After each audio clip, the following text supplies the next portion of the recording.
بسم اللہ الرحمن الرحیم نحمدہ ونصلی ونسلم علی رسولہ الکریم اما بعد. اچھا جی، اصول الشاشی سبق نمبر 63 ہم شروع کرنے جا رہے ہیں، اور اس میں ہم پڑھیں گے کلمۃ فی للظرف. کلمہ فی جو ہے وہ آتا ہے ظرف کے لیے. ظرف ہم نے متعدد بار پڑھا ہے کہ ظرف برتن کو کہتے ہیں، اور ظرف کی دو قسمیں ہوتی ہیں، ظرف زمان اور ظرف مکان. اور اسی طرح ظرف حقیقی بھی ہوتا ہے، ظرف حکمی بھی ہوتا ہے. ظرف حقیقی مثلا جو چیز جس میں رکھتے ہوئے آپ کو نظر آئے، مثلا المال فی الکیسی، مال بٹوے میں ہے، تو مال بھی نظر آتا ہے، بٹوا بھی نظر آتا ہے، رکھتے ہوئے بھی نظر آتے ہیں، رکھا ہوا بھی نظر آتا ہے. ظرف حکمن زید فی النعمتی، زید نعمت میں، نعمتوں میں ہے. اب زید نعمتوں کے اندر ہے، بظاہر تو ہمیں نظر چیزیں نہ آ رہی ہیں. مثلا گاڑی بھی اللہ کی نعمت ہے، تو ہم کہتے ہیں جی زید نعمت میں ہے، یعنی بہت اچھی گاڑی میں بیٹھا ہوا ہے، اس کو دیکھ کے کہتے ہیں. زید بڑے اچھے مکان میں رہ رہا ہے، تو ہم کہتے ہیں زید نعمتوں میں ہے. تو بظاہر تو وہ ہمیں مکان نظر آ رہا ہے، لیکن ہم اس کے اوپر بول لیتے ہیں نعمت کا لفظ. ٹھیک ہو گیا؟ تو زید نعمتوں میں ہے، یہ ایک کیفیت ہے، ایک وصف ہے جس کو ہم بولتے رہتے ہیں اور سمجھنے والے سمجھ جاتے ہیں. اس کے لیے یہ نہیں ہے کہ کوئی جسم آپ کو نظر آتا ہے. اچھا جی، اسی طرح یہ دو باتیں ہو گئیں. تیسری بات یہ ہو گئی کہ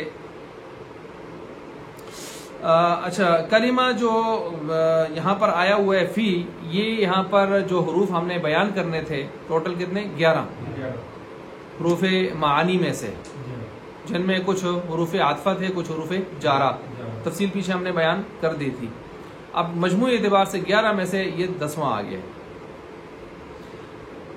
وَبِاعْتِبَارِ هَذَا الْأَصْلِ، اور اس اصل کے اعتبار کے ساتھ. اصل کا کیا مطلب ہے؟ فی کس کے لیے آتا ہے جی؟ حقیقی معنی اس کا ہے ظرفیت. باقی اگر اس کے کوئی معنی آئیں گے تو وہ کیا ہوں گے؟ مجازی. بات سمجھ آ گئی؟ یہ کہہ رہے ہیں وَبِاعْتِبَارِ هَذَا الْمَعنَى هَذَا الْأَصْلِ، یعنی یہ جو اصل کے اعتبار کو دیکھا جائے، اس کے اصل کو، یعنی اصل کا کیا مطلب ہے؟ کون فی للظرفیہ، ہونا فی کا کس کے لیے؟ ظرفیت کے لیے. حقیقی معنی قال اصحابنا، ہمارے اصحاب کہتے ہیں، اصحاب حنفیہ، اس پر مثال دیتے ہوئے. یاد رکھیں یہ مثال سمجھنے کے لیے آپ یہ بھی ذہن میں رکھیں کہ ظرف مظروف جب بولا جاتا ہے تو عام طور پر ظرف مظروف عام طور پر دونوں مراد ہوتے ہیں. عام طور پر کبھی ایسے ہوتا ہے کہ جو ہے وہ ظرف بول کر مظروف مراد لیا جاتا ہے، کبھی الٹ بھی ہو سکتا ہے. لیکن عام طور پر فقہی مسائل میں جب ہم بولیں گے اس کو فی کو، تو کامل طریقہ یہی ہے کہ آپ ظرف اور مظروف دونوں مراد لے لیں. دیکھیں پیچھے ایک حدیث گزری تھی کہ ایک پیالے کو 2 پیالوں کے بدلے میں مت بیچو. تو وہ ایک پیالے کو 2 پیالوں کے بدلے میں بیچنے کا کیا مطلب تھا؟ ایک پیالہ دے کر 2 پیالے نہیں لے سکتے آپ؟ لے سکتے ہیں نا. یعنی ایک پیالہ گندم دے رہے نا، تو آپ 2 پیالے، ایک جفنا پیالہ دے رہے، تو 2 پیالے آپ گندم لے رہے ہیں، تو یہ سود ہے نا. تو یہاں پر ایک پیالہ 2 پیالوں سے جو روکا گیا ہے، تو پیالہ ظرف سے نہیں روکا گیا، مظروف سے روکا گیا ہے. صحیح ہو گیا؟ تو کبھی کبھی ایسے بھی ہوگا کہ ظرف بول کر مظروف، کبھی مظروف بول کر ظرف. لیکن یہاں یہ کہہ رہے ہیں کہ عمومی طور پر جب ایسا کوئی قرینہ نہ ہو، ایسی کوئی بات نہ ہو، تو ظرف مظروف دونوں مراد لے لیں گے ہم. بات سمجھ آ گئی؟ اب دیکھیے اذا قال، جب ایک آدمی نے کہا غصبت ثوبا فی مندیل، اور میں نے اس سے کیا کیا تھا؟ غصب کیا تھا، چھینا تھا کپڑا رومال میں. یعنی جو کپڑا میں نے ایسے چھینا تھا وہ کس میں باندھا ہوا تھا؟ رومال میں. اب اس میں ظرف کون ہے؟ رومال. مظروف کون ہے؟ بتا کس کو رہا ہے اصل میں؟ کپڑے کو. لیکن ساتھ اقرار کس کا کر رہا ہے؟ ظرف کا. تو اب جب اس کو واپسی کا کہا جائے گا تو کیا کہا جائے گا؟ صرف کپڑا دے یا مظروف ظرف بھی دے؟ یہاں دونوں ہو سکتی ہیں. جہاں دونوں ہو سکتی ہیں تو آپ اصل پر رہیں نا، دونوں دے دیں. ہاں جہاں دونوں نہیں ہو سکتی، جس نے میں نے پہلے ایک مثال دے دی وہ پیالے والی، علیم صاحب وہ پیالے والی مثال سمجھ آ گئی نا، تو وہاں نہیں ہو سکتی. او تمرن یا کھجور میں نے اسے چھینی تھی، فی قوسرۃ، را کے اوپر شد ڈال دیں اور صاد کے اوپر زبر، اور را کے اوپر شد ڈال کے اوپر زبر، اور قاف کے اوپر زبر اور واو کے اوپر جزم، قوسرۃ۔ قوسرہ کیسے کہتے ہیں؟ قوسرہ بانس کی بنی ہوئی بالٹی، یہ لکڑیاں دی نہیں، تیلیاں دی بڑی بالٹی ہونی ہیں، ٹوکریاں، او جی ٹوکریاں۔ تو میں نے اسے چھینی تھی کھجوریں ٹوکری میں کے اندر، ٹوکری میں پڑی ہوئی، لزماہ جمیعاً، دونوں لازم ہو جائیں گی، ٹوکری بھی دے تے نال کھجوراں بھی دے، دونوں دے۔ ثم هذه الکلمہ، پھر کہتے ہیں یہ کلمہ جو ہے، کون سا کلمہ؟ فی تستعمل، یہ استعمال ہوتا ہے، فی الزمانی، زمان میں بھی، والمکان، والمکان میں، والفعل، اور فعل کے اندر بھی استعمال ہوتا ہے۔ کتنی چیزوں میں استعمال ہوتا ہے؟ 3 چیزوں میں۔ اب دیکھیے یہاں پر انہوں نے یہ فرما دیا ہے کہ کلمہ فی 3 چیزوں میں استعمال ہوتا ہے، زمان، مکان، فعل۔ زمان مکان تو خیر آپ کو پتہ ہے کیا چیز ہے، فعل سے کیا مراد ہے، اس کی تھوڑی تشریح۔ جی، اس فعل سے مراد یہاں پر فعل لغوی ہے، اصطلاحی نہیں ہے۔ فعل لغوی ہے، اصطلاحی نہیں ہے۔ نیچے لکھا ہوا بھی ہے، دیکھ لیں ذرا، اللغوی، اسی فعل کے نیچے انڈر لائن دیکھیں، اللغوی ای الحدث للاصطلاحی، یعنی فعل اصطلاحی مراد نہیں ہے، حدثی معنی مراد ہے، اور وہ ہے لغوی۔ اب ذرا سمجھیے جی، فعل لغوی اور فعل اصطلاحی میں فرق کیا ہے، یہ کیا چیز ہے؟ جتنے بھی دنیا میں مصادر ہیں، لکھ سکتے ہیں آپ، جتنے بھی دنیا میں مصادر ہیں وہ سارے فعل لغوی ہیں، جتنے بھی دنیا میں مصادر ہیں وہ فعل لغوی ہیں۔ ان سے بننے والے ماضی، مضارع، امر نہیں، یہ اصطلاحی ہیں، اصطلاحی افعال ہیں۔ یہ میں نے بالکل آسان سا اصول آپ کو بتا دیا، جو لکھا ہوا آپ کو نہیں ملے گا شروعات میں۔ ماضی، مضارع، امر نہیں، 4 قسمیں ہیں نا افعال کی جو آپ نے پڑھی ہیں، یہ اصطلاحی فعل ہیں۔ لیکن مصادر جتنے ہیں وہ کس میں آ جاتے ہیں؟ لغوی میں۔ اچھا، یہ تو میں نے آپ کو ایک اصول بتا دیا۔ اب اس اصول کو مزید سمجھیے کہ فعل جو اصطلاحی ہے اس کے اندر 3 چیزیں ہوتی ہیں۔ فعل اصطلاحی میں کتنی چیزیں ہوتی ہیں؟ 3۔ اور فعل لغوی میں صرف علیم صاحب 1 چیز ہوتی ہے۔ اب مثلا مصدر کے اندر کیا ہے؟ مصدری معنی، کھانا، پینا، اٹھنا، بیٹھنا، بس۔ تو فعل لغوی میں صرف 1 چیز ہوتی ہے، کون سی؟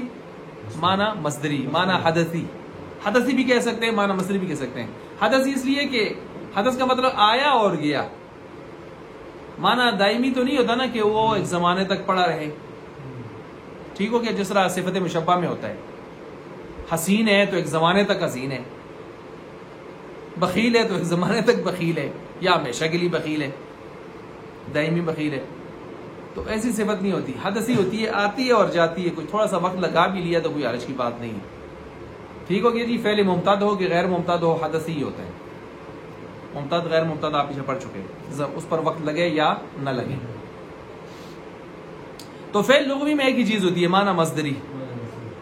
فعل اصطلاحی میں 3 چیزیں ہوتی ہیں، اور یہ آپ نے ہدایت النحو میں پڑھی ہیں، میں نے پڑھائی ہیں اللہ کے فضل سے، اور آپ شاید کافیہ میں بھی آپ نے وہ دہرائی ہوں کہ فعل لغوی اور فعل اصطلاحی میں کیا فرق ہے۔ فعل اصطلاحی میں 3 چیزیں نوٹ فرمائیں، ایک یہی ہے معنی حدثی، معنی حدثی، دوسری نسبت الی الفاعل، نسبت الی الفاعل، تیسری زمانہ۔ آپ سمجھ لیجئے ذرا اس بات کو۔ مثلا ضرب، دیکھیں ضربن یا الضرب مصدر ہے نا، کیا مطلب ہے اس کا؟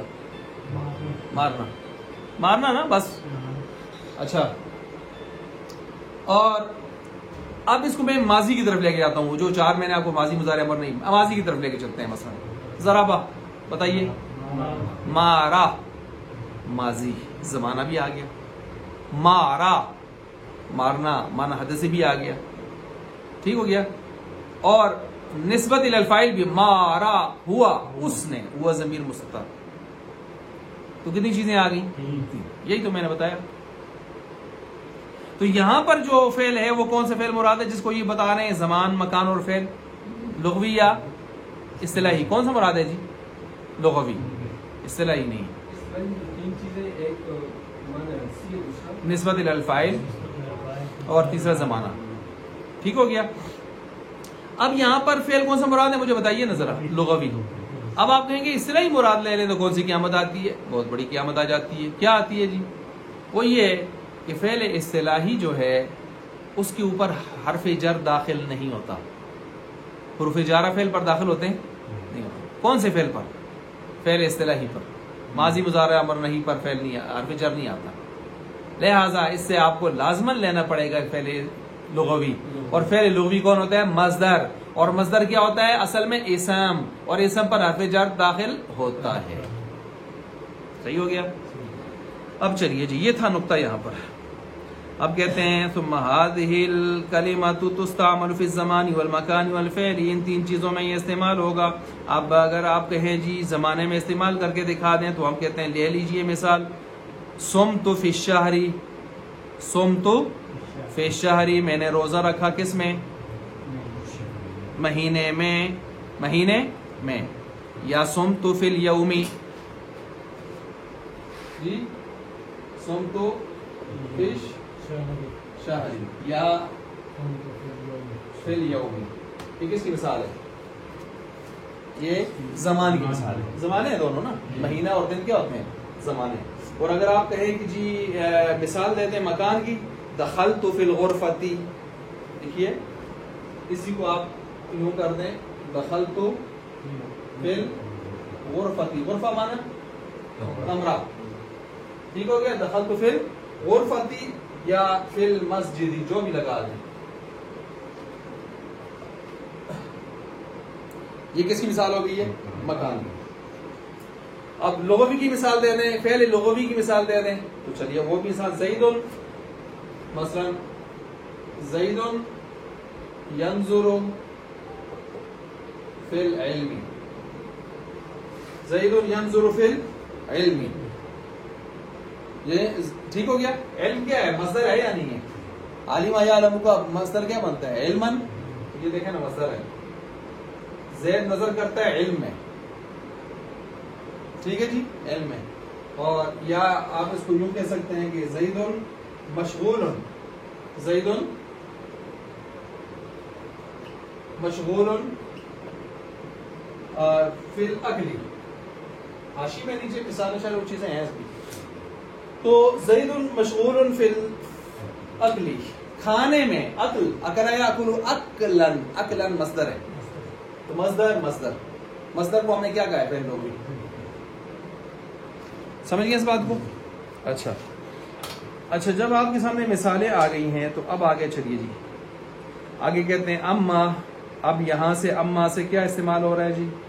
اما سے آپ کو یہ بتا رہے ہیں کہ زمانے کی مثال لے لیجئے. کس کی مثال لے لیجئے؟ آگے صفحے پر جا کر دیکھیں، 120 نمبر صفحے پر لائن نمبر 4 میں دیکھیں. وہ اما فی المکانی، کس کی مثال لے لیجئے؟ مکانی، مکان کی. ٹھیک ہو گیا. نوٹ کرتے جائیں. اور اس سے ایک دو لائنیں نیچے، اس سے نچلی والی سے نچلی لائن میں آخری لائن میں دیکھیں. اور بھی اعتبار ایمان الظرفیتی قلنا اذا حلف علی فعل، تو مثال کس کی آ گئی ہے؟ فعل کی. صحیح ہو گیا. اچھا اور سامنے اگر آپ جائیں صفحہ نمبر 21 پر لائن نمبر 4 میں جائیں، قال محمد رحمۃ اللہ علیہ، وہاں سے بھی آپ دیکھیں تو مکان مثال، مکان کی مثال. کس کی مثال؟ مکان کی مثال. ٹھیک ہے. اگلے صفحے پر اگر آپ جائیں صفحہ نمبر 122 پر تو اس کی لائن نمبر 1 میں دیکھیں تو زمان کی مثال. ہو گیا. لائن نمبر 3 میں جائیں تو فعل پر فی داخل ہونے کی مثال، فعل لغوی پر. ہو گیا. یہ دیکھیں کتنی ساری مثالیں لائی ہیں. اب ہم اس کو آگے چلاتے ہیں. اب آئیے جی واپس مثال زمانے کی. اما اذا استعملت فی الزمان، جب تو اس کو استعمال کرے کس میں؟ زمانے میں. کلمہ فی کو استعمال کرے زمانے میں. بِأَن يَقُولُ، بِأَن يَقُولَ، بئی صورت کے یوں کہے. صورت بتائی جا رہی ہے، بات تصویری ہے. انت طالق غدن، تو اپنی بیوی کو کوئی آدمی کہتا ہے تو طلاق کن ہے، طلاق والی ہے، غدن آئندہ کل. اب دیکھیں جی علیم صاحب، غدن فی کے بغیر ہے، فی غدن فی کے ساتھ ہے. طرفین کہتے ہیں آپ فی لگائیں نہ لگائیں، بات ایک ہے، بات کیا ہے؟ ایک ہے. اچھا کیا مطلب؟ غد کا کہا ہے نا کل، تو کل کہاں سے شروع ہوتا ہے؟ صبح صادق سے، جب اذان کا ٹائم ہوتا ہے. تو وہاں صبح صادق کا ٹائم ہوتا ہی طلاق ہو جائے گی، چاہے آپ فی غدن کہیں یا غدن کہیں، ان کا کوئی فرق نہیں ہے، کوئی فرق نہیں. کس نے کہا ہے؟ صاحبین نے. امام ابو حنیفہ رحمۃ اللہ علیہ فرماتے ہیں اگر فی کو حذف کریں، غدن کہیں، ہم آپ کے ساتھ ہیں، ہم آپ کے ساتھ ہیں. لیکن جب آپ فی کا استعمال کریں گے، فی کو ظاہر کریں گے، تو اس میں تھوڑا سا وہ فرق کریں گے، تھوڑا سا فرق. سمجھ آ رہی ہے بات؟ یہ میں نے خلاصہ بیان کیا. اب ذرا دیکھیے مثلا کیا فرق کریں گے، کیا ہوگا. انت طالق غدن فی کے بغیر کہا ہے. فقال ابو یوسف و محمد رحمہم اللہ، دونوں فرماتے ہیں طرفین صاحبین کہتے ہیں یستوی فی ذالک حذفها و اظہارها، فی حذف کریں یا ظاہر کریں دونوں صورتوں میں برابر ہے. حتی لو قال، یہاں تک کہ اگر کسی آدمی نے کہا انت طالق فی غدن، فی لگا دیا، کان بمنزلۃ قولہ انت طالق غدن، یہ بالکل اس طرح ہی ہوگا جس طرح کہ پہلا جو جملہ استعمال کیا ہے انت طالق غدن. کیا مطلب ہوگا؟ دونوں کا ایک ہی خلاصہ نکلے گا. یقع الطلاق، طلاق واقع ہوگی. کب ہوگی؟ کب؟ کما طلع الفجر، جیسے ہی صبح صادق اگلے دن کی آئے گی، دن شروع ہوگا. فی الصورتین جمیعاً، دونوں صورتوں میں چاہے فی کو حذف کریں یا ظاہر کریں. صاحبین نے کوئی فرق نہیں کیا، صاحبین نے کوئی فرق نہیں کیا. انہوں نے یہاں پر کیا کیا ہے؟ انہوں نے یہاں پر طلاق کی جو نسبت ہے وہ کل کا جو غدن ہے نا، غدن اس کے سارے اجزاء کی طرف کر دی ہے، اور سارے اجزاء میں پہلا جز جیسے ہی داخل ہوگا طلاق ہو جائے گی، طلاق ہو جائے گی. اب اگر وہ نیت کرے ہو کہ جی میری مراد کل سے آخری مغرب تک تھا، تو یہ نیت اس کی اگر واقعی اندر سے تھی تو یہ عند اللہ دیانتاً معتبر ہوگی، لیکن قضان ہم اس کو معتبر فتوے میں اور جرگے میں اور عدالت میں اس کو معتبر نہیں شمار کریں گے. کیوں؟ ہمیں اس کی دلیل کے اوپر صرف اس کی نیت ہی کافی نہیں نظر آ رہی. پتہ نہیں اندر سے کیا نیت تھی. ابھی جان بچانے کے لیے کہتے ہیں کہ جلدی ہے بیوی، کل دی دیہڑ تے مل جاؤ ہے. آئی بات سمجھ؟ اب یہ کل صبح صادق سے بچا کے کہاں تک لے کے جا رہا ہے؟ غروب تک لے کے جا رہا ہے. تو ہم اس کی نیت کا اعتبار دیانتاً کر لیں گے لیکن قضان نہیں کریں گے. صحیح ہو گیا؟ اچھا جی، یہ کس نے کہا؟ صاحبین نے. اور انہوں نے غدن کا لفظ کل کے سارے اجزاء کی طرف لے کے گئے، اور اس میں پہلا جز جیسے ہی آیا تو اگلے اجزاء کی طرف جانے کی ضرورت نہیں تھی. امام حنیفہ رحمۃ اللہ علیہ یہاں پر تھوڑا سا فرق کرتے ہیں. امام حنیفہ رحمۃ اللہ علیہ فرماتے ہیں ذہب ابو حنیفہ، امام حنیفہ رحمۃ اللہ علیہ اس طرف گئے ہیں. امام حنیفہ کس طرف گئے ہیں؟ وہ کہتے ہیں فی کو حذف کریں تو بالکل صاحبین والی صورت ہے، ہاں شروع میں ہی ہو جائے گا. اور اگر یہ نیت کرے گا آخری دن کی تو ہم قضان معتبر نہیں کریں گے. صحیح ہو گیا؟ وہی ہے نا، وہ صاحبین والے مسئلہ ہے. لیکن اگر یہ فی کو یہاں پر ظاہر کرے گا، فی غدن کہے گا، تو کہتے ہیں اگر اس نے نیت کی بات کی کہ میں آخری ٹائم مراد کے دیا سا، تو فی کی برکت سے ہم آخری ٹائم لے سکتے ہیں، اور قضان بھی معتبر ہوگا. کیا ہوگا؟ قضان بھی معتبر ہوگا، اور اس کو ہم لے لیں گے یہاں پر قضان کو بھی. اور اس صورت میں یہ جو فی کو لینے والی بات ہے امام صاحب کے یہاں، یہ غدن کی تشریح، غدن کی نسبت کل کے سارے اجزاء کی طرف نہیں ہوگی جب نیت کرے گا آخر، بلکہ جزء مبہم کی طرف ہوگی. کس کی طرف ہوگی؟ اور جزء مبہم کوئی بھی ہو سکتا تھا، شروع کا بھی اخیر کا بھی. فی نے آ کے ابہام پیدا کر دیا، تو لہٰذا جب یہ خود کہتا ہے اس ابہام میں میری مراد آخری جز تھی، تو ہمیں تصدیق کر لینی چاہیے. جس چیز میں ابہام ہو تو وہاں شریعت کہتی ہے متکلم سے اس کی مراد پوچھی جائے، جس طرح طلاق کنایا. جی کنایا طلاق میں ہوتا ہے نا، کنایا لفظ بولتا ہے آدمی تو اس میں ہم پوچھتے ہیں نا تحریک کیا مراد تھی. تو یہ مبہم ابہام جدھر آ گیا نا تو ادھر پھر ہم اسے پوچھیں گے. یہ کلیہ ہے یہاں پر جو استعمال ہوئے. اب آئیے جی یہاں پر وذهب ابو حنیفہ امام حنیفہ رحمۃ اللہ علیہ اس کو لے گئے ہیں اس طرف الی انھا اذا حذفت جب وہ حذف کر دیا جاوے یقع الطلاق کما طلع الفجر واقع ہو جائے گی طلاق جیسے کہ کل کی صبح صادق آ گئی جیسے کہ کس نے کہا ہے پیچھے صاحب نے کہا ہے. واذا اظہرت اور جب تو اس کو ظاہر کرے ٹھیک ہے کان المراد وقوع الطلاق فی جزء من الغد علی سبیل الابہام. پھر ہم جب وہ آپ نے فی کو ظاہر کیا تو فی ابہام کو لے کے آ رہا ہے اور ابہام میں جزء مبہم ہم لے لیں گے غدن سے مراد سارے اجزاء نہیں لیں گے. اور جزء مبہم میں جب ابہام آ جاتا ہے تو ابہام اور پوشیدگی میں جیسے کنایہ میں ہم مراد پوچھتے ہیں تو اس میں بھی مراد پوچھ سکتے ہیں اور اس کو قزان بھی ہم مراد لے سکتے ہیں فتوے میں بھی جرگے میں بھی فیصلے میں بھی.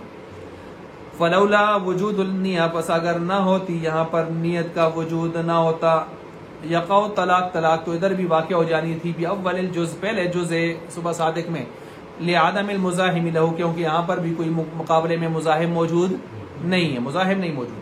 ولو نوا آخر النہار اور جب اس نے آخر دن کی نیت کی ہے اور ابہام بھی موجود ہے تو صحت نیتہ تو ہم کہہ دیں گے کہ اس کی نیت صحیح ہے.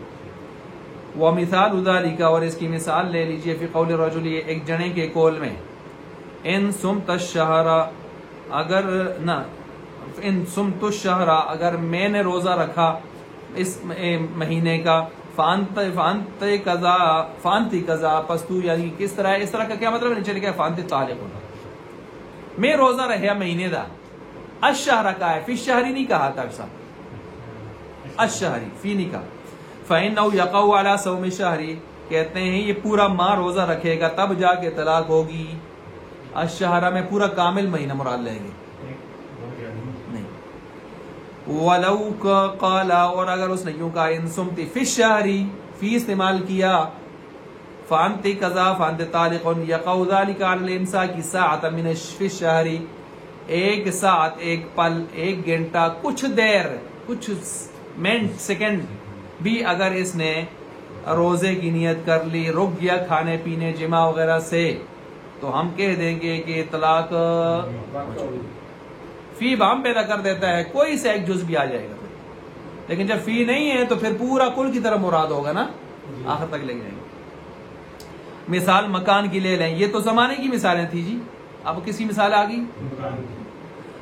واما فی المکانی بہرحال مکان کی مثال فمثل قوله اس کا جو قول ہے اس کی طرح اس طرح کے قول مثلا انت طالق فی الدار تجھے طلاق ہے گھر وچ وفی مکہ اور مکہ شہر وچ انت طالق یکون ذلك طلاقا علی الاطلاق تو یہاں پر بھی طلاق ہم علی الاطلاق لیں گے فی جميع الاماکن تمام جگہوں میں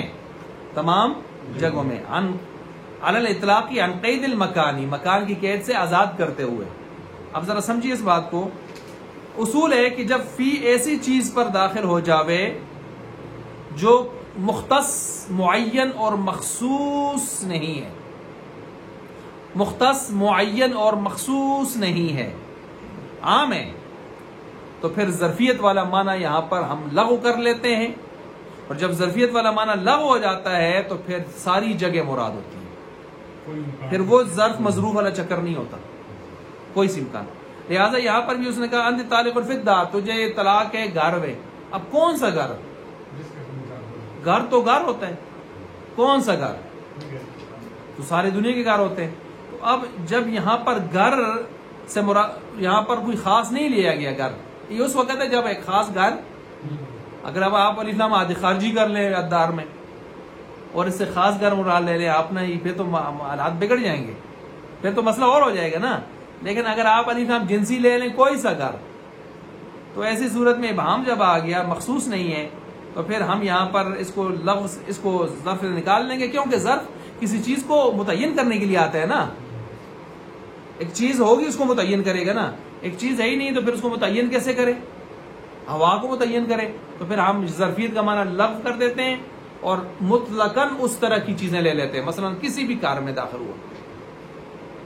میری بات سمجھ آ گئی ہے خاص بھی ہو تو پھر بھی اس طرح تو طلاق ہو نہیں سکتی کس طرح گھر میں جائے تو طلاق ہوگی باہر نکلے تو طلاق نہیں نہ یہ معاملہ اور ہے نا تجھے طلاق ہے گھر میں، ٹھیک ہے جی، گھر کے ساتھ لگا رہا ہے اس کو، تو گھر سے مراد کوئی سا گھر بھی ہو اس ترتیب سے، تو ویسے اس کا مراد عام لے سکتا ہے کہ تو کرا بے جرف تو طلاق ہے، اس کی عبارت محذوف نکالیں گے آمنا. ایک آدمی نے جب اپنی بیوی کہا تو وہ کرا بے طلاق ہے، تو جرف کرا گنا تو وہ کرا بے طلاق ہے، ہونا سی کہ پورا جملہ نہ بھی بولے تھا ظاہر کہ اس گل بولی تھی، اس غلط کا مطلب پڑھو. تو مقتضاء کلام پیچھے آپ نے پڑھا تھا اقتضاء النص، پھر اقتضاء کلام بھی ہم نکالیں گے اس کو، وہ تو پھر اس طرح ہوگا.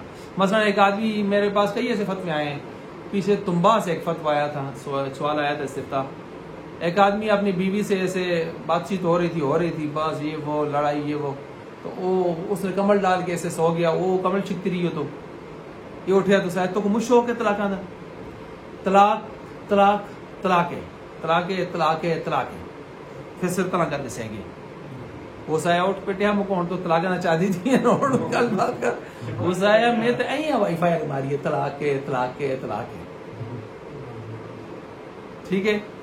تو اب وہ مسئلہ آیا ادھر، کئی حضرات نے اس پر یہ بات کی، انہوں نے کہا جی چونکہ اس نے نسبت نہیں کی، اور جب نسبت نہ کرے ایک آدمی اپنی بیوی کی طرف نام نہ لے، نسبت نہ کرے، ضمیر نہ لوٹائے، مخاطب نہ کرے، تو وہ طلاق واقع نہیں ہوتی. تو ٹھیک ہے مسئلہ تو یہی ہے، لیکن اب یہاں پر مسئلہ کچھ اور بھی تو ہے نا، بحث تکرار کی چل رہی تھی، مذاکرہ طلاق تھا، مطالبہ طلاق تھا، مجلس طلاق تھی، این اس تناظر میں حضرت نے کہا ہے. پھر طلاق کا لفظ کوئی اما جی کے لیے تو نہیں بولتا، کسی اور کے لیے تو نہیں بولتا، وہ ایک خاص مخصوصہ کے لیے موصوفہ کے لیے بولتا ہے. تو کس طرح آپ یہ جی چرائے گا اس سے؟ ہاں ساری گلیں چلتی رہی نا، فعل بھی ہے، قول بھی ہے، مذاکرہ پوری مجلس چلتی ہے، لیکن اس چیز کو بھی پھر دیکھتے ہیں. اچھا جی ظاہر گل ہے اگر اس طرح دی پورا ماحول اس کو ملتا ہے لگتا ہے پھر تو اسی مسئلہ. اچھا یکون ذالک طلاقا علی الاطلاق فی جمیع الاماکن، سارے اس میں ہو جائے گی. و باعتبار معنی ظرفیہ، یہاں سے فعل کی مثال لے لیجئے، معنی ظرفیت کا اعتبار کرنا. قلنا ہم کہتے ہیں اذا حلف علی فعل، جب کسی آدمی نے کسی فعل پر قسم کھائی، واضافہ اور اس کو انسبہ اس کو نسبت دی اس فعل کو، الی زمان کسی زمانے کی طرف، ہو مکان یا مکان کی طرف. فَإِنْ كَانَ الْفِعْلُ مِمَّا يَتِمُّ بِالْفَاعِلِ، پس اگر فعل یا تو ایسا ہوگا کہ جو فاعل پر پورا ہو جاتا ہوگا، تو پڑھے جی نا، فعل فاعل کے اوپر پورا ہو جاتا ہوگا، اس کو کون سا فعل کہتے ہیں؟ لازم. جا زید، ذهب زید، نام زید، ہے نا. فعل فاعل پر پورا ہو جائے تو کون سا فعل ہوتا ہے؟ لازم. آپ نے فاعل کی حد تک لازم رہے، پابند رہے، لازم مانے پابند. دوسرا فعل آپ نے پڑھا ہے فعل متعدی. متعدی کا مطلب سر اٹھا کے تجاوز کرنے والا، آگے جانے والا حد سے. فعل کی اصل حد ہے فاعل، وہ فاعل سے آگے تجاوز کر کے مفعول کی طرف جاتا ہے. اکلا زید طعاما، کھایا زید نے کچھ کھایا ہوگا، طعاما، ٹھیک ہو گیا جی. تو وہ اس کی طرف جاتا ہے. اب یہ دو فعل آپ نے پیچھے پڑھے ہیں، نحو میں، صرف میں بھی پڑھے ہیں. اب یہاں پر بھی اس کو لا رہے ہیں، لیکن یہاں یاد رکھیں کہ لازم کا وہ معنی نہیں ہے. یہاں پر جو فعل تام جس کو انہوں نے کہا ہے پہلا، جو فاعل پر تام ہو جاتا ہے، یہ بعینی ہی وہ فعل لازم نہیں ہے، بلکہ کچھ متعدی کو بھی یہ تام میں داخل کریں گے، کچھ متعدی کو بھی تام میں داخل کریں گے، لیکن بس اس کے قریب قریب ہی سمجھ لیں آپ. اچھا اب دیکھیں یہاں پر فَإِنْ كَانَ الْفِعْلُ مِمَّا يَتِمُّ بِالْفَاعِلِ، پس فعل اگر وہ جو فاعل پر پورا ہو جاوے، یشترط، یہاں پر شرط یہ ہے کہ کون الفاعل فاعل ہو ایسا فی ذالک زمان میں، او المکان یا مکان میں، یعنی اس کی نسبت دی جائے کس کی طرف؟ زمان یا مکان کی طرف. وَإِنْ كَانَ الْفِعْلُ، اور اگر فعل ایسا ہو یتعدی کہ وہ تعدی کرے، آگے بڑھے، الی محل، کسی محل کی طرف. محل سے مراد ہوتا ہے مفعول بھی، لکھ سکتے ہیں اوپر مفعول بھی، اس سے مراد مفعول بھی ہوتا ہے. یشترط کون المحل، شرط ہوتا ہے اس میں ہو جانا کس کا؟ ہونا کس کا؟ مفعول کا، محل کا. فی ذالک الزمان والمکان، اس زمان اور مکان میں، اس زمان اور مکان میں. اب دونوں میں کیا فرق ہو گیا؟ اوپر والا ہو گیا فعل تام، اس کے ساتھ لکھ سکتے ہیں فعل تام. دوسرا فعل متعدی. لیکن میں نے کہا وہ جو فعل تام ہے ضروری نہیں وہ فعل لازمی ہی بھی آپ اس کو کہیں. فعل تام میں کبھی متعدی بھی آتا ہے، ابھی آگے مثال سے آپ سمجھ جائیں گے. اچھا اب ان دونوں فعلوں میں اصول فقہ کے لحاظ سے احکام میں فرق آئے گا. احکام میں کیا آئے گا؟ فرق. احکام میں فرق آئے گا. صحیح ہے جی. فعل تام میں ہم نسبت ساری فاعل کی طرف لے کے جائیں گے اور فعل متعدی میں ہم نسبت مفعول کی طرف لے کے جائیں گے. میں نے خلاصہ بتایا, اس کو نوٹ کریں, خاص ہے پوری بات کا. فعل تام میں نسبت ساری ہم کدھر لے کے جائیں گے؟ فاعل کی طرف. اور فعل متعدی میں نسبت کی طرف لے کے جائیں گے؟ مفعول کی طرف. اب مثالوں سے آپ سمجھیں گے. کہتے ہیں لِأَنَّ الْفِعْلَ إِنَّمَا يَتَحَقَّقُ, بے شک یہ جو فعل ہے یہ ثابت ہوتا ہے اپنے اثر بِأَثْرِهِ, اپنے اثر کے ساتھ. وَأَثْرُهُ فِي الْمَحَلِّ, اور اس کا اثر ہوتا کدھر ہے؟ محل میں, یعنی مفعول پر اس کا اثر ہوتا ہے. مفعول پر اس کا اثر ہوتا ہے. اب آگے چلنے سے پہلے میں کچھ باتیں بتا رہا ہوں, اس کو آپ نوٹ کر سکتے ہیں.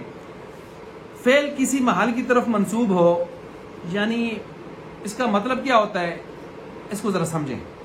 فعل تام کیا ہوتا ہے, ذرا اس کو نوٹ کریں. فعل تام جس میں فعل کا تحقق اور وجود کسی دوسری چیز پر موقوف نہ ہو. جس میں فعل کا تحقق و وجود, تحقق مانا ثابت ہونا, ثبوت, تحقق و وجود کسی دوسری چیز پر موقوف نہ ہو. کسی دوسری چیز کا مطلب آپ لے سکتے ہیں محل, مفعول بھی. گویا یہ میں نے کہا فعل لازم نہیں ہے, فعل لازم کی طرح ہے بس. اصولیوں کا فعل تام نحویوں کے فعل لازم کی طرح ہے جی, موقوف نہ ہو, یعنی جس کا تحقق اور وجود کسی دوسری چیز پر موقوف نہ ہو. یعنی جیسے فعل لازم فاعل کے اوپر پورا ہو جاتا ہے, آگے محل مفعول کی طرف محتاج نہیں ہوتا. اب اس کا الٹ ہو جائے گا دوسرا. جی دوسرا کون سا ہے؟ فعل متعدی جس کا تحقق اور وجود کسی دوسری چیز پر موقوف ہو. کیا مطلب؟ فعل متعدی فاعل پر پورا نہیں ہوتا بلکہ مفعول کی طرف بھی جاتا ہے. اللہ اکبر. اب نحوی اسی محل کو, جس کو ہم یہاں محل کہہ رہے ہیں, نحوی اس کو مفعول بھی کہتے ہیں. اچھا, پس محل کا زمان و مکان میں ہونا شرط ہے. یعنی اگر کوئی مفعول ہوگا نا, مفعول بھی, تو وہ ظاہر بات ہے یا کسی زمانے میں ہوگا, مکان میں ہوگا نا. مثلا آپ نے ضرب زید عمرا, مارا ہے زید نے عمر کو, عمر مفعول ہے, محل ہے, تو ظاہر بات ہے یہ ضرب کا محل بنا ہے نا, جس کو ضرب لگی ہے, تو آخر یہ کسی جگہ میں ہوگا, کسی زمانے میں بھی ہوگا, یہ بتا رہے ہیں. اور جو ضرب اس کے اوپر لگی ہے, جو فعل اس کے اوپر واقع ہوا, اس فعل کا اثر بھی قبول کر رہا ہوگا. اور اس فعل کا اثر قبول کرتے ہوئے آگے ذرا بڑے مزے کی بات ہے, سن لیں. جس طرح کا فعل ہوگا اسی طرح کا اثر قبول کرے گا اور اسی طرح کا مفعول بھی ہوگا. مثلا ضرب لگی ہے تو عمر کیا بنے گا؟ مضروب.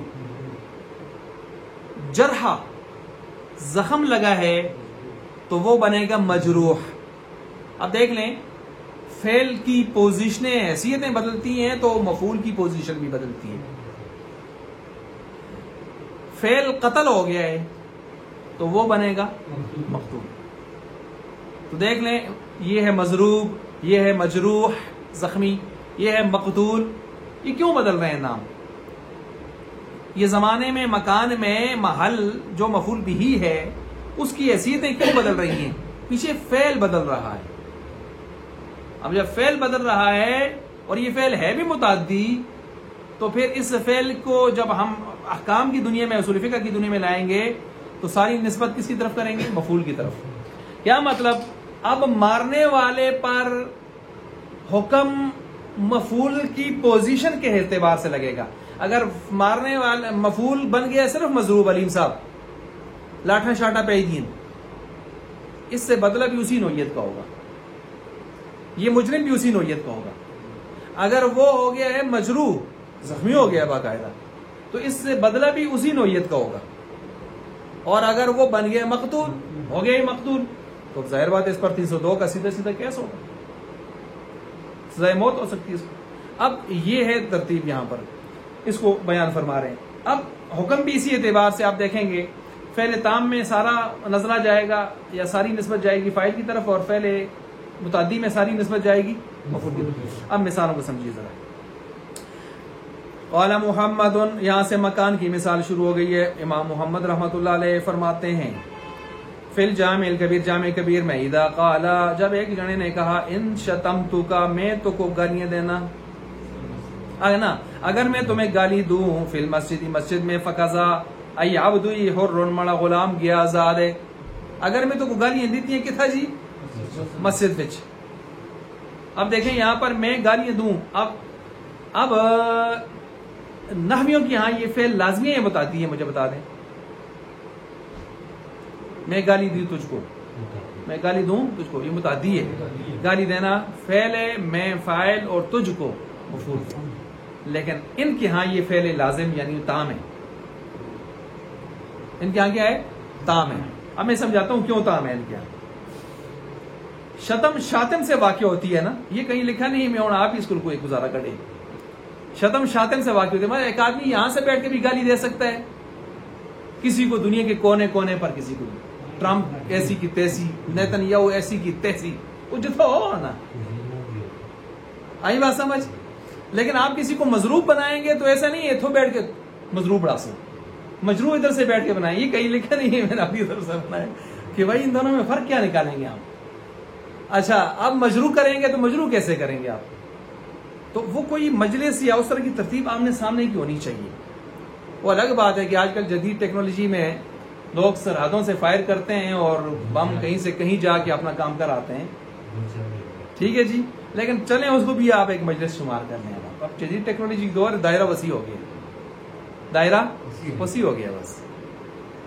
تو اب گالی جو ہے نا، یہ چونکہ فعل لازم ہے، تام ہے، اس لازم اس لحاظ سے تو نہیں، یہ تام ہے. تو لہٰذا اب گالی دینے والے نے کہا میں تمہیں گالی دوں مسجد میں، تو مجھے بتائیں جب یہ گالی دے گا تو اس کا مسجد میں ہونا ضروری ہے یا جس کو گالی دے رہے ہیں وہ مسجد میں ہو؟ ہاں، فائل کی طرف ساری نسبت جائے گی. وہ جتنا ہوتا ہوگا یہ مسجد میں ہونا چاہیے. اگر اس نے کہا ان ضربتو کا، میں تو کو اگر ماریا، او شججتو کا، یا میں تو کو زخمی کی دے. شجج ویسے شجاج چہرے کے زخموں کو کہتے ہیں. چہرے کے تقریباً حکم کے اعتبار سے 11 قسم کے زخم ہیں. کتنے؟ 11 قسم کے زخم ہیں، اور ہر ایک زخم کا فقہ میں جدا حکم بیان ہے. ہلکی سی خراش آئی، ایک ہی زخم ہے. چمڑا ہی پھٹ گیا، یہ بھی زخم ہے. اندر سے سفید مادہ خون بھی نکل آیا اور سرخ بھی نکل آیا، یہ بھی ایک زخم ہے. اندر سے ہڈی ظاہر ہونے لگ گئی باہر سے، یہ بھی ایک زخم ہے. ایسے کر کے دیکھتے ہیں ہڈی ظاہر ہوتی ہے ورنہ نہیں ہوتی، یہ بھی ایک زخم ہے. ہڈی ہلکی سی ڈیمیج ہو گئی، ہلکی سی، وہ بھی ایک زخم ہے. ہلکی پوری ہڈی ٹوٹ گئی، یہ بھی ایک زخم ہے. ہڈی ٹوٹ کے اندر سے گودا باہر آ گیا، یہ بھی ایک زخم ہے، وغیرہ وغیرہ وغیرہ. تو اس طرح کے زخموں کے اعتبار سے حکم. آپ کے عدالتوں میں بھی اس پر 337 ہے، 35 37 38 میں کوئی پڑے ہیں نا اس طرح کے وہ رکھتے ہیں، وہ اسی سے لے کے انہوں نے لگائے. اور الگ بات ہے تشریح پھر آپ نہیں کرتے ہیں. اچھا یہی کہہ رہے ہیں کہ اگر میں ماروں تجھ کو، اگر میں زخمی کروں تجھ کو مسجد میں، فقضا عبدی حر. تو اب یہاں پر مجھے بتائیے مارنے والے ضارب کا یا وہ زخم کر لگانے والے اس کا مسجد میں ہونا ضروری ہے یا جس کو مار رہا ہے وہ؟ کیونکہ یہاں ساری نسبت کدھر جائے گی؟ فعل متعدی ہے نہیں، مفعول کی طرف، محل کی طرف جائے گی. سمجھ گئے بات کو؟ اب چلیے جی. اللہ اکبر. اذا قال شتمتك في المسجد فكذا فشتمه وهو في المسجد والمشتوم خارج المسجد يحنث. حانث ہو جائے گا نا. ولو كان الشاتم خارج المسجد، اور اگر وہ شاتم خارج مسجد میں ہوا، المشتوم في المسجد لا يحنث، حانث نہیں ہوگا. ولو قال ان ضربتك، اگر میں نے تجھے مارا، او شججتك، تجھے چہرہ تیرا زخمی کیا، فی المسجد، مسجد میں، فكذا فعبدی حر يشتري كون المضروب، ہو جائے گا مضروب کا ہونا یہاں پر شرط. والمشجوج فی المسجد، کس میں؟ مسجد میں. ولا یشترط کون الضارب والشاج فیہ، اور یہاں پر یہ شرط نہیں ہے کہ مارنے والا یا زخمی وہ زخم لگانے والا مسجد میں ہو، یہ ضروری نہیں. اچھا آگے چلے. ولو قال، اور یہاں سے پھر زمان کی مثال شروع ہو گئی. کس کی مثال؟ زمان کی. پیچھے مکان کی، اس سے پہلے زمان کی یا پھر زمان کی. ولو قال، اگر اس نے کہا ان قتلتک، یہ بھی یہاں قتل کا جو فعل ہے وہ محل کی طرف متعدی ہے. ان قتلتک، اگر میں تجھے قتل کروں، فی یوم الخمیس، جمعراتی والے دیہڑے، فی فقضا، پس کیا مطلب عبدی حرن فجرحہ قبل یوم الخمیس، اس مارے جمعراتی تو پہلے اس کو زخمی کر سکیا. ومات المجروح یوم الخمیس، لیکن اس کی موت کب آئی؟ جا کے جمعرات کو. حیاحنس حانس ہو جائے گا. آئی بات سمجھ؟ کیوں؟ اصل قتل کرنے کا مقصد مارنا تھا، سو موت پائی گئی. نیچے لکھا ہوا بھی ہے عند ظہوق الروح انما یصیر قتلا عند ظہوق الروح. نیچے دیکھیں زحق البعد، تو روح کے جانے کے ساتھ قتل شمار ہو گیا. ہاں مقصد پورا ہو گیا. حضرت عمر سنوں کو ان کے یوم شہادت کون سا مناتے ہیں، چھٹی کرتے ہیں؟ ان کو خنجر کب لگے تھے؟ 27 ذی الحجہ یا 28 اس طرح، یا 26 ذی الحجہ. آئی بات سمجھ؟ تو جا کے پھر وفات اس کو ہم ڈکلیئر کرتے ہیں آخر میں. اچھا یہاں پر ایسے ہی ہو گیا ومات یوم الخمیس. اچھا ولو جرحہ، اگر اس نے اس کو زخمی تو کیا یوم الخمیس جمعرات کو، لیکن مار نہیں سکا. ومات اس کی زندگی تھی، بچ گیا اور مر گیا یوم الجمعہ جا کے لا یحنس، حانس نہیں ہوگا، کیونکہ جمعرات والے دن مارنے والی بات پائی گئی نہیں. اچھا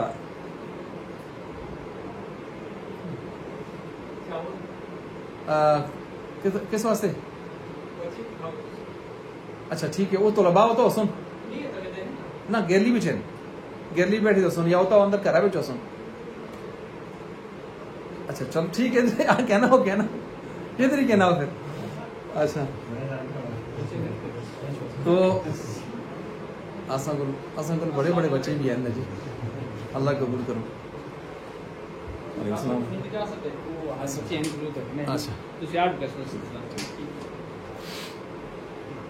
اچھا جی تو چلو آگے چلیں جی. آگے جی فعل کس پر داخل ہو؟ فعل پر فی کی داخل ہونے کی مثال. فعل سے مراد کیا تھا؟ میں نے لمبی چوڑی تفصیل کی ہے. فعل لغوی اور اصطلاحی میں کیا فرق ہے؟ میں نے فرق بھی بیان کیے ہیں، اور ان کی مثالیں بھی بیان کی ہیں، اور شرطیں بھی بیان کی ہیں، اس کی صفات بھی بیان کی ہیں. ولو دخلت الکلمۃ فی الفعل، اور آخر یہ داخل ہو گیا کلمہ فی کس کے اوپر؟ فعل پر، جو ہے فعل میں داخل ہو گیا. تفید یہ معنی فائدہ دے گا، معنی شرطی، شرط کا فائدہ دے گا جی. اور پیچھے آپ نے پڑھا نا فی ظرفیت کے لیے آتے وہ حقیقی معنی تھا. اب اس کے علاوہ جتنے معنی آئیں گے وہ سارے کون سے ہوں گے؟ مجازی. تو اب شرط کا معنی دے گا یہاں پر جب یہ اس کو آپ فعل پر داخل کریں گے. ٹھیک ہو گیا. قال محمد، امام محمد رحمۃ اللہ علیہ فرماتے ہیں اذا قال، جب ایک آدمی نے کہا انت طالق فی دخولک الدار، تجھے طلاق ہے اپنے داخل ہونے کے وقت گھر میں. اپنے داخل ہونے کے وقت گھر. دخول مصدر ہے کہ نہیں؟ میں نے کیا بتایا تھا؟ دنیا کے سارے مصادر فعل لغوی میں آتے ہیں، بتایا تھا نا. اچھا اب دخول مصدر تو اس میں آ گئے. اب فی کا مابعد جو ہے نا وہ فعل اپنے ماقبل کے لیے شرط بنتا ہے. یہ اصول ہے. فی کا مابعد جب آپ شرط کے لیے لیتے ہیں نا، فی کا مابعد جو فعل ہے وہ ماقبل کے لیے کیا بنتا ہے؟ شرط. کیا مطلب؟ یہاں پر یہ جو آپ دیکھ رہے ہیں فہو بمعنی شرطی، یہ گویا اس طرح ہو گیا انت طالق بشرط ان تدخل الدار، تجھے طلاق ہے اس شرط کے ساتھ کہ تو داخل ہو جاوے گھر وچ. فلا یقع الطلاق، پس نہیں آ کے ہوگی طلاق قبل دخول الدار، دخول دار سے پہلے. ولو قال انت طالق فی حیضتک، اور تجھے طلاق ہے تیرے حیض کی حالت میں، حالانکہ حیض کی حالت میں طلاق میں نہ رہنی چاہیے، ایسی بدبخت شادی سی. ان کانت فی الحیض، اگر وہ ہے ہی حیض میں عورت اس وقت بھی، فقط طلاق فی الحال، اب طلاق روک نہیں سکتی وہ حیض کا. والا اگر ایسے نہیں ہے تو پھر یتعلق الطلاق بالحیض، آئندہ آنے والے حیض کے ساتھ اور گولیاں دے ہوئے اس کو روکتا رہے. اگر ہونا کا پچھتاوا ہو گیا اس کو کبھی، لیکن کدوں تک؟ کدی کدی گولیاں بھی کم چھوڑ دی نہیں. اچھا وفی الجامع، اور جامع کے اندر لو قال، انہوں نے مثال کا فرمایا کہ انت طالق فی مجیء. اچھا اس کی مثال ایسے ہی ہو جائے گی نا، انت طالق بشرط ان تحیضی، تجھے طلاق ہے اس شرط کے ساتھ کہ تو حیض والی ہو جاوے. وفی الجامع، اور جامع کبیر کے اندر ایک اور آگے مثال آگی لو قال، اگر اس نے کہا انت طالق فی مجیء یوم، تو طلاق والی ہے اس دن کے آنے میں، دن کے آنے میں. اس کا مطلب کیا ہو جائے گا؟ انت طالق ان جاء الیوم، تجھے طلاق ہے اگر آ گیا وہ دن. تو آگے گئے تو کہتے ہیں لم تطلق، نہیں ہوگی فی الحال طلاق حتی تطلع الفجر، یہاں تک کہ آئندہ فجر صبح صادق آ جاوے. یطلو حتی یطلع الفجر، یہاں تک کہ آ جاوے صبح صادق ہے. ولو قال فی مضی دونوں پڑھنا جائز ہے. آپ نے موسیقہ میں پڑھا ہے، مضیون والا قاعدہ پڑھا ہے، یاد تو سی قاعدہ مضیون. اچھا یہ مصدر ہے نہ جی، ضرب یضرب. اچھا اگر جو ہے دن کے گزرنے میں یوں کہہ دیا تو ان کان ذالک فی اللیل، اگر یہ رات میں اس نے ایسی بات کی ہے، وقع طلاق، واقع ہو جائے گی طلاق عند غروب الشمس من الغد، آئندہ کل کا جب سورج غروب ہوگا تو اس وقت جا کے اس کی طلاق کیا ہو جائے گی؟ واقع ہو جائے گی. اگر راتیہ ہے نا، اور راتیہ ہے تو مضی یومن کہا ہے، تو اس کا مطلب ہے دن کے گزرنے کی بات کی ہے. تو پھر کل دن گزر کر جب غروب آ جائے گا تو اس وقت طلاق ہوگی لوجود الشرطی وهو مضی الیوم. وَإِنْ كَانَ فِي الْيَوْمِ، اور اگر اس دن کے اندر اس طرح کے جملہ بولا ہے تو طلق، پھر طلاق ہو جائے گی حین تجیء من الغد، یہاں جب آ جائے گا کل کی تلک الساعہ، یہی گھڑی. کیا مطلب؟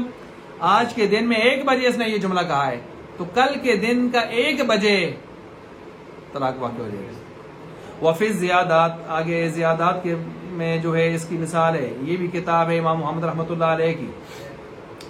لو قال، ایک آدمی نے کہا انت طالق فی مشیئت اللہ تعالی او فی ارادت اللہ تعالی، تو کو طلاق ہے اللہ دے چاہت وچ ہوے تے اللہ دے ارادے وچ ہوے.